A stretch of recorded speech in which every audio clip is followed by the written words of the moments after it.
Well, thank you very much. I greatly appreciate having been invited to the meeting, and I find it very stimulating. My presentation will have a somewhat different flavor from those we've heard so far today. It's going to lack the complexity that intrigues many of you, and I apologize for the lack of complexity for those. But the good news is that when the time comes at the end of the day when we take the final exam on everything we've learned today, everyone will get an A on my part of the question.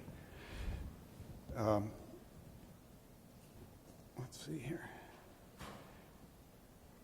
Well, I'll start here. I don't think it's the first slide, but the first couple of slides show the state of knowledge perhaps about 30 years ago when we were beginning to plan our primate study. And this is all familiar, I suspect, to you, but I'll just go through it quickly. We're talking about undernutrition and certainly not malnutrition. The take-home message is that calorie restriction delays the incidence, reduces the incidence, delays the onset, and lessens the severity of age-related disease in rodents, and it consistently extends lifespan. So we've known that for a long time now. And it does seem to be calories, not specific macronutrients. It's not simply an anti-obesity effect. In fact, the greater the degree of calorie restriction, the greater the extension of lifespan as long as you avoid malnutrition. And in the context of energy balance, increasing energy expenditure through exercise will not mimic the effects of calorie restriction. And calorie restriction is most effective when begun early in life in rodents, but it has also been shown to be effective when begun in adulthood. Now, 30 years ago, a great deal of work had been done on rodents and simple species, and the question of the day was whether or not these findings would relate to our own species. Would humans respond to calorie restriction in the same way that these simpler organisms did? And so to answer that question, we wanted to look at a laboratory species that was close to humans. Of course, the closest would be the great apes, but they're not good laboratory species. The lesser apes aren't used in a laboratory setting to speak of. But old world monkeys, that is those non-ape primate species that hail from Africa and Asia, are well adapted to laboratory settings and are frequently used in that context. So we plan to use rhesus monkeys, which are an Asian old world macaque, and at the Wisconsin National Primate Research Center, we have maintained a colony of more than 1,000 of these monkeys, a self-sustaining colony, since the 1970s. And we had rhesus monkeys there actually before then. There are many similarities between rhesus monkeys and our own species. A few of them are listed here. First of all, there's typically a singleton birth after a relatively long gestation. Males are slightly heavier than females at the time of birth. And this is in marked contrast to rodent species delivering litters. After a short gestation, the energetic demands are very different, and in fact, the propagation strategies between rodents and primates are quite different, and that's an important point. Rhesus monkeys go through puberty between 3 and 4 years of age. Males are a little bit slower than females. Female rhesus monkeys are an excellent model for studying reproductive physiology of women. They have a 28-day cycle on average with an external menstruation. And female rhesus monkeys go through the menopausal transition, typically over a period of a few years, beginning as early as their early 20s. And in our colony, there are no females that continue cycling beyond the age of 28 years. Median life expectancy is 26 years. 10% live beyond 35, and maximum individual lifespan is 40 years. And this slide illustrates the survival curve, showing those same points. 26 years, 35 years, and 40 years are the key milestones. The older rhesus monkeys look old. This is, I believe, a 28-year-old female rhesus monkey that lived in a large extended family in an outdoor enclosure. And she would not have lived to this age without the help of her friends. She was the matriarch of the group. They protected her and so forth. And of course, the animals get prompt veterinary care, and that's critically important, as well as good nutrition. There aren't really very good data on maximum lifespan for rhesus monkeys living in natural environments. The best guess is about 18 years, and then they succumb to either infection, disease, or predation. So similar to humans, in the last century, there's been a marked extension of, or a large increase in the proportion of older monkeys living in captivity.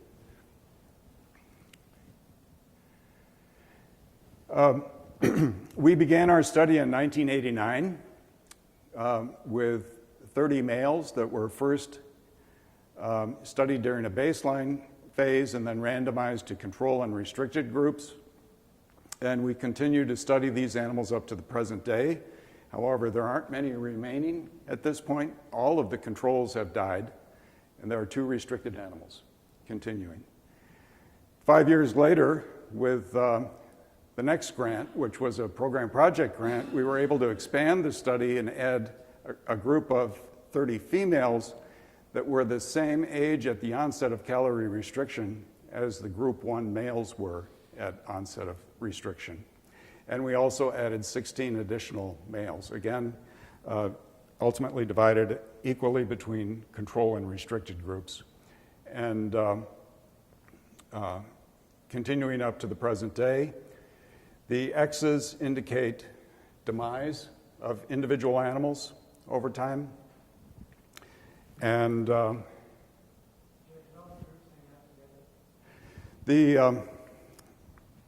animals are individually caged so that we can control their food intake, but they live in rooms with one another. So there's a lot of social interaction, and they're under identical environmental conditions. What is the cause of death in the early years? The previous slide, it looked like quite a number of the animals died within a couple of years. Yeah, there were a few cases of accidental deaths, 2 from anesthesia, because the animals are anesthetized for certain of the assessments that we were doing. There was one head trauma where an animal was running out of its cage, as it was supposed to do at that moment, but he banged his head and got a cerebral hemorrhage and died. So there were a few cases like that. Yeah. He was so eager to do a good job, he overdid it. So at the present time, this is the same survival curve that I showed before, and this purple area indicates where we are in terms of studying the living animals at this point in time, in terms of overall life expectancy.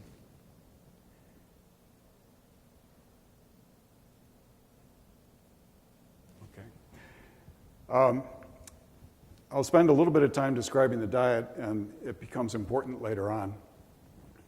We used a semi-purified diet, and the restricted animals are eating a diet that is supplemented by 30%, an additional 30%, in vitamins and minerals.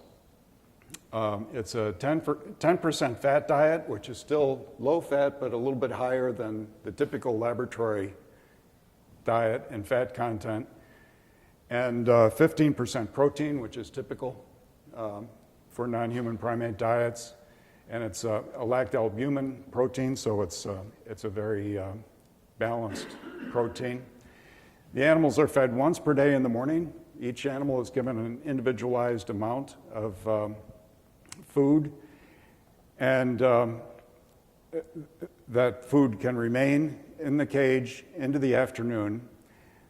In the mid to late afternoon, any remaining food from the morning feeding is removed, and there's fresh fruit or vegetables given to the animals as a form of enrichment and also as a dietary supplement. Control and restricted animals get the same amount at the afternoon feeding, but of course they're getting different amounts in the morning.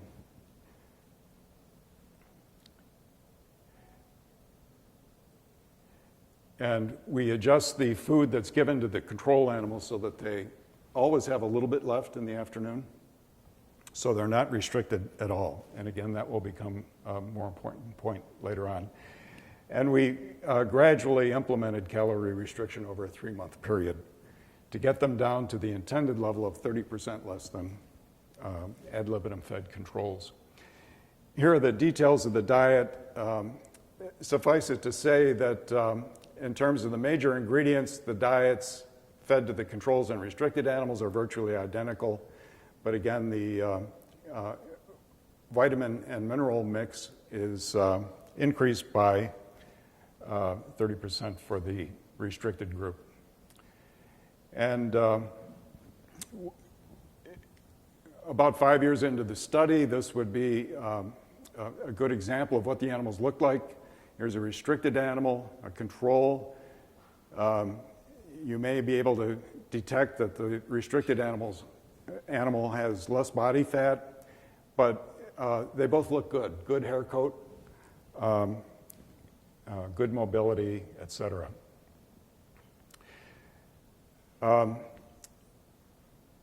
We take a large number of measurements on the animals, either semi-annually or annually, and I'll just give you a snapshot of what we find.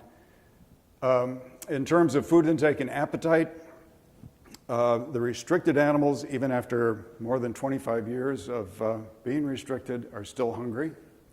They haven't adapted in that way. They'll work harder to get food. They're clearly excited when it's feeding time in the morning.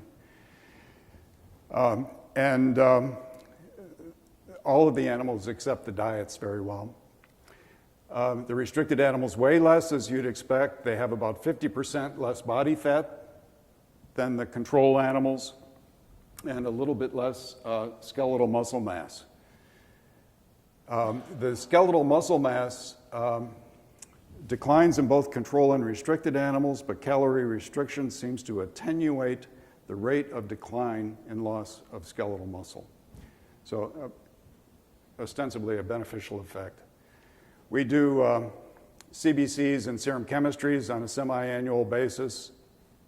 Insulin sensitivity and glucose regulation were important variables for us, particularly early in the study. And one of the most dramatic and prompt, really immediate effects was an improvement in insulin sensitivity, improvement in glucose tolerance, reduction in glycosylated hemoglobin values, reduction in triglyceride values. We continue to take samples for hormone measurement, including gonadal hormones. We're very interested to see how calorie restriction will affect the timing of menopause in the females. We saw early on that there were some irregular cycles observed in the female animals, but to the extent that those occurred, they were more frequently occurring in the control females and the more obese control females. The restricted animals, on the other hand, tended to have very regular cycles. We study their motor performance, and the restricted animals do better on those tasks, some fine motor skills. We do other behavioral observations through most of the study before the animals have become very old. The kinds of social interactions that the animals have in the room and their behavior in general does not seem to differ between control and restricted, except in the context of eating. And there we see major differences between the group. As I mentioned earlier, the restricted animals are behaving as hungry animals. Now that the animals are older, the brain imaging opportunities are greater.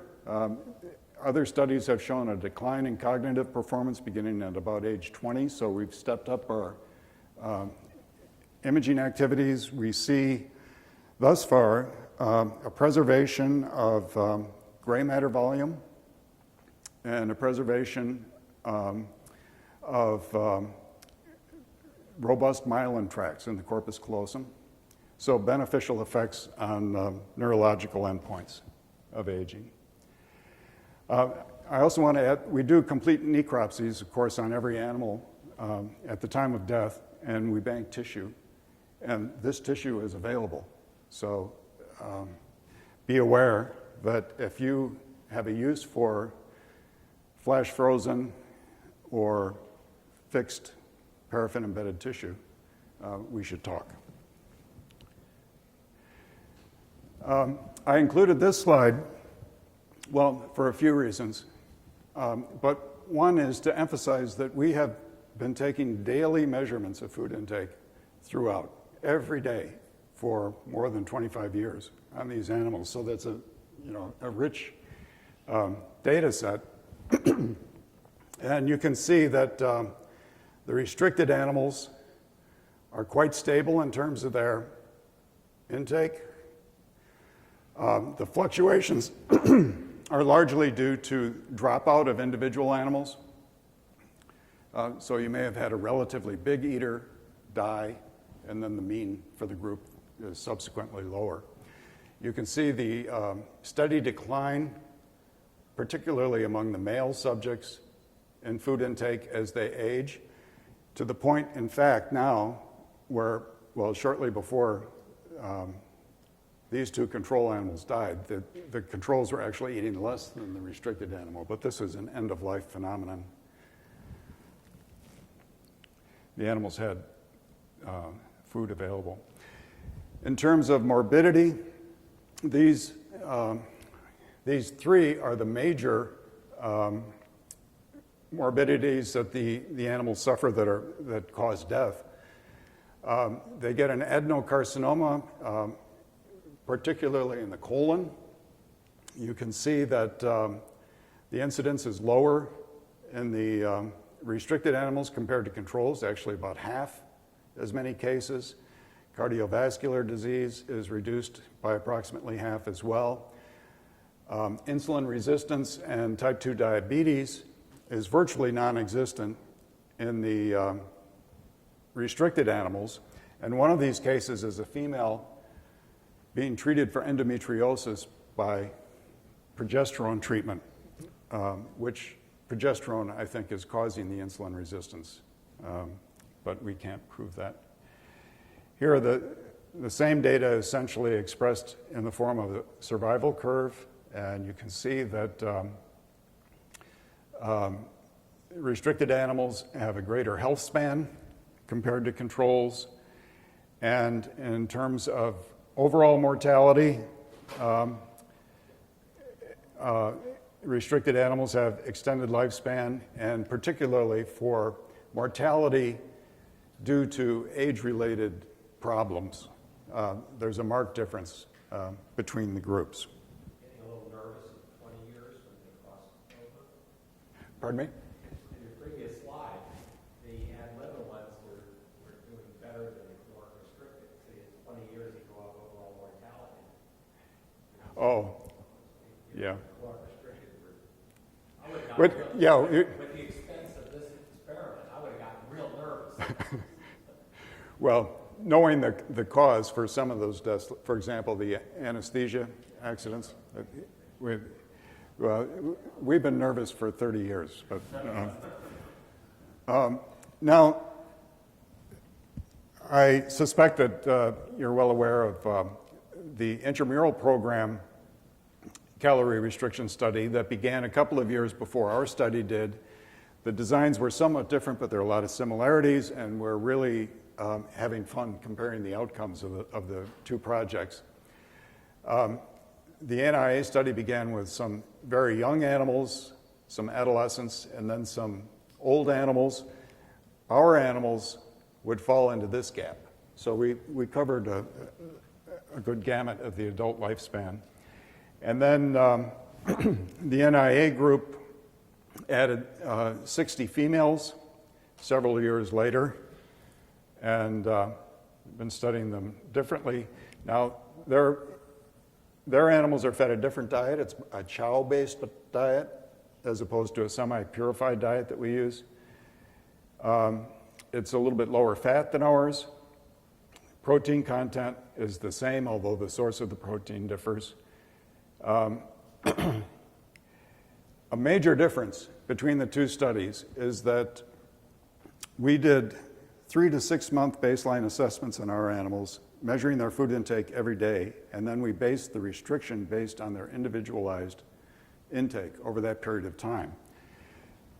The NIA did not have the luxury of having their animals on site prior to the beginning of the study, and they based their food allotments on tables that have been published back in the 1970s, based on how much food should a rhesus monkey get at a given weight. So that's how they established their control allotments and their restricted allotments. So how do they compare it? We're getting there. In the NIA study, there's a trend towards increased health span, but no effect on lifespan for the juvenile and young adult males or for the old males. Notice that they had some old males that lived beyond the age of 40, which is really remarkable, but I'll come back to that point in a minute. Same for the females, no difference in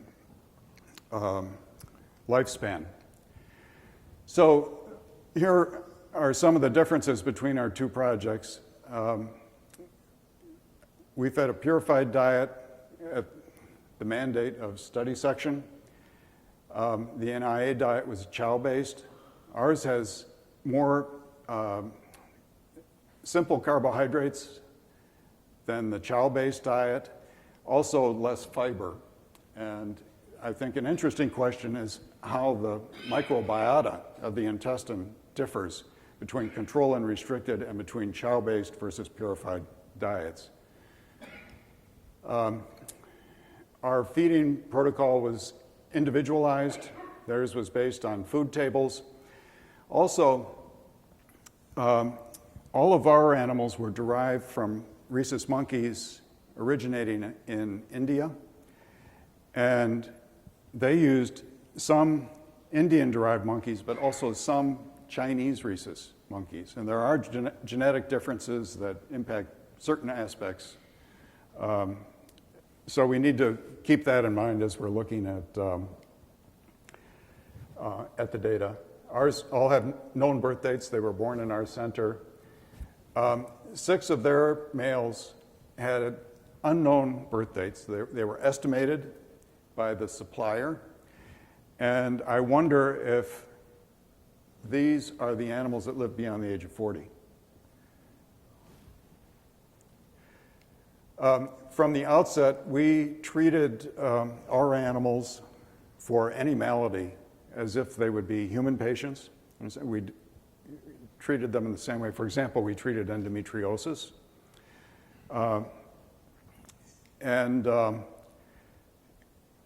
For the first 17 years of the NIA study, they conducted their husbandry more like is done in a rodent study. And if an animal got sick from what they identified to be a chronic condition, the animal was euthanized.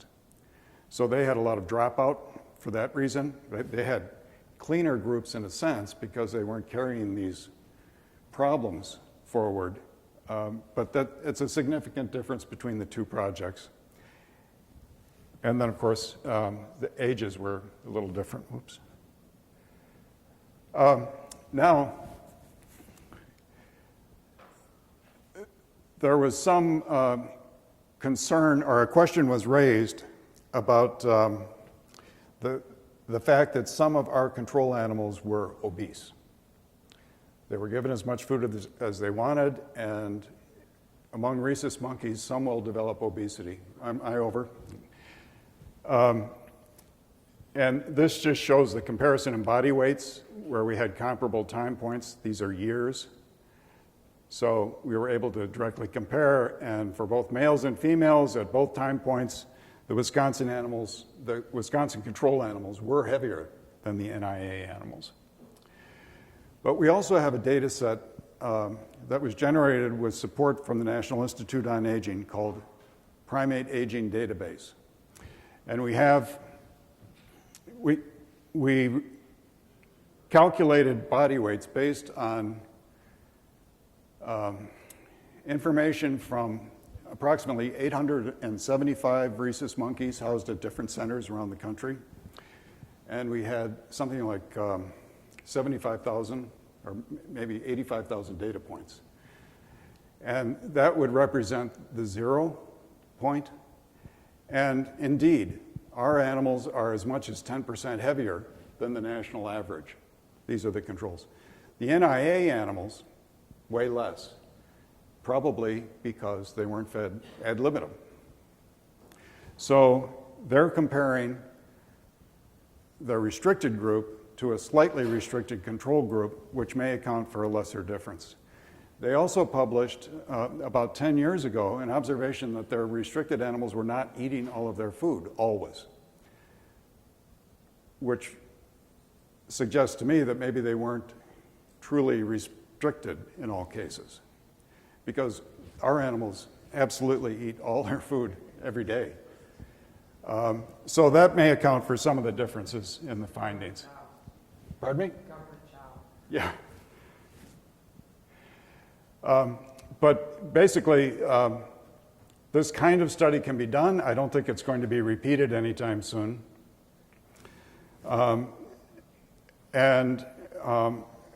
Overall, there's decreased morbidity and mortality, clearly, in the Wisconsin study, perhaps not in the NIA study.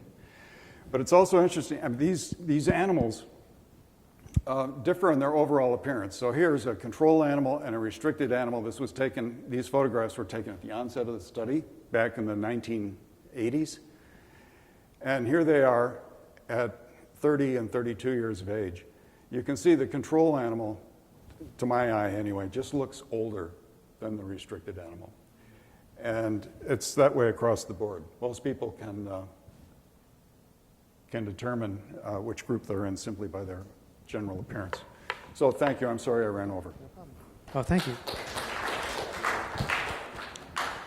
Have you had a chance to do any molecular analysis between the control and the calcium restricted, calorie-restricted mice in different tissues, or are you planning to do that? Roz Anderson, at the present time, is spearheading some of the molecular and biochemical analyses. Some of it's been published, some of it's in progress.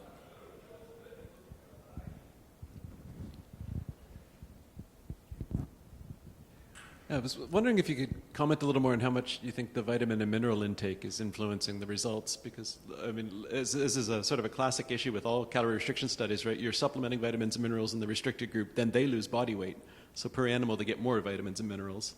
And then correspondingly, at the end of lifespan, the food intake drops in the control group, and all of a sudden, they're probably eating about the same amount of food, but a poor quality diet compared to the restricted. Well, maybe I misspoke at the beginning, and there's a lot of complexity here, after all. But I take your point. It was mandated by study section after we were 5 years into the project. We had to change the diet for the restricted animals at the time that the program project grant was first funded. And beyond that, I don't know what to say. Yeah, no, I mean, I don't actually know what I'd propose is the right way to do it, but it's one of these issues that's right. difficult to Yeah, choose. I would love to be able to start the study over again and have someone else do it. Because we've learned a lot, you know, and probably both groups would change the diet that they fed the animals and so forth. Is there any type of malignancy that you did not see? In other words, do the rhesus monkeys get all types of malignancies the same as humans do? Well, some, take cardiovascular disease for a minute. The prevalence of cardiovascular disease is relatively low in these colonies because they're fed low-fat diets. If you feed rhesus monkeys a high-fat, cholesterol-enriched diet, then they show atherosclerosis just like a human would. So the cardiovascular disease that was depicted on the morbidity slide was actually fairly mild. In most cases, it didn't cause death. It was noted at necropsy. And I should say that there were comorbidities as well, as you would expect. It's not that they die of a single disease or condition in most cases.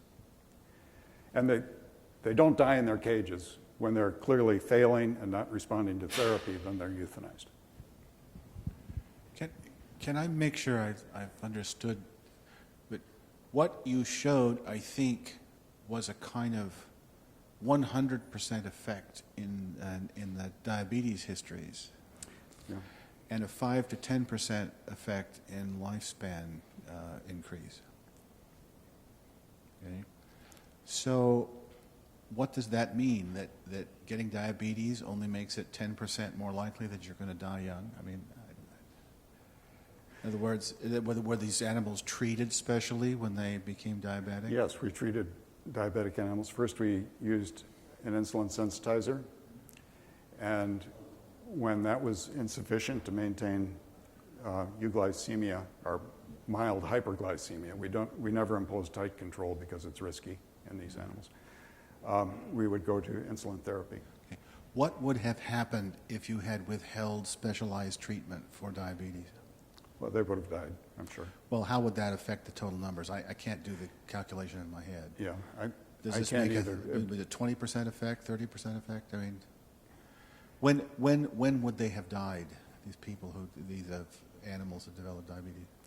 Well, I think there's variable progression of consequences of diabetes.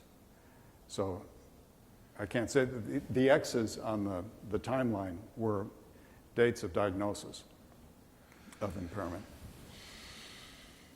Okay. Dirk? Along those same lines, in the other study, was the incidence of diabetic animals similar, or were there less? Because if they were chronically restricted, then maybe they already had a reduced level of diabetes. That's a great question. It should be easily answerable. I don't have the information in my head. I do know that when I'm fairly confident of the fact that if a project animal was diagnosed with insulin-dependent diabetes, it was euthanized during that first 17-year period. They didn't treat chronic diseases. But it would have been counted Is as it? death because Right. of diabetes. Right. Yeah, that was a really great presentation. I mean, these studies are so fascinating. And, on the one hand, you wish that there were more similarities so you could directly compare. But on the other hand, having so many differences, you're really exploring a lot of variability. Right. And, of course, that leaves you to speculation. So now I'm going to speculate. And, looking at all the parameters that you listed, and in particular that the Wisconsin animals had a diet that was higher in sucrose, so probably tasted good.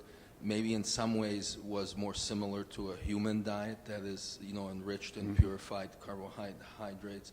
That they could eat as much as they wanted to, the control animals, and also that you provided medical treatment. That kind of makes it seem more similar to the human condition Right. than the NIA colony. Would you? Well, that was our thought process, actually. We were focused on the implications for human aging. And so we treated the animals as a human would be treated within certain limits. And I think that came from our existing perspective at the time of using rhesus monkeys as a translational model. I think that the NIA group derived their expertise and experience from studies of rodents. So their primate study was designed from that perspective, in contrast to ours. It's actually very interesting that you compare the control animals between the two sites. The NIA monkeys are longer lived, right? So they're obviously doing something that extends the lifespan just in the control animals, right? The environment and the diet. It's a little complicated, though, because of the different ages at the time of onset. So we need to sort all of that out. And we've been in close communication, the two groups, over the years, and we share the same statistical team led by David Allison at University of Alabama, Birmingham. So that facilitates comparison of findings. Just wanted to understand the numbers here. You had about a 30% restriction of calories and about a 10%, was that what it was? How much was the increase in lifespan over the control? Was it about 10? You couldn't read it on the figure. Well, we don't have all of that information yet for our animals because many are still alive. But of the ones that you have, or can't you extrapolate? I mean, yeah, I mean, you could look. Yeah, and soon the other guys are dying tomorrow. Right. I mean, you could make some estimates of what the percentage. Yeah. Yeah, the graph. That's what I was trying to read on the graph, but you never. I thought either I wasn't listening or you didn't say it. What the numbers were.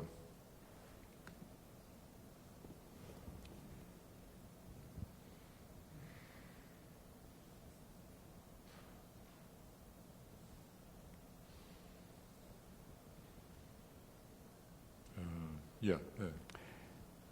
So there Okay, you could that's- extrapolate. And you That's can health span. There's lifespan. Oh, there's lifespan. So you can see that it's about 30 to, where is it? It's a good 5 years. It's quite a lot. Mm-hmm. It's about, it's 25% maybe? Anyway, I just wanted to know, you don't have a number. Anyway, you've not done No, that analysis. I should, though. I mean, you could fit curves. You to haven't that. done that analysis. And I'm sorry, I so haven't. my follow-up question is not right. That is, how does it compare to the mice? It looks so similar, and it has roughly the same, to my untutored eye, about the same size, actually. I think the as a magnitude of percentage. lifespan extension for this degree of restriction is probably comparable. Yeah. But it's certainly less than what is typically seen in rodent studies where they impose a greater degree of restriction. No, but I'm saying as a percentage, you know, if you just rescale, it's pretty much, it looks pretty much the same, actually. Yeah. That's what I was just checking. I was trying to do it in my eye. But, Does the NIA One have last the question, same yeah? kind of mortality chart? One question. You didn't show it. I mean, because you said a lot of the animals were dropping out. Okay. I can show you, But, you know, you just showed us overall mortality. They didn't lose very many in this first. How many years did they have before they started treating their? well, I know that, I'm sorry, this figure is taken from their publication. And I know that some of the deaths were censored.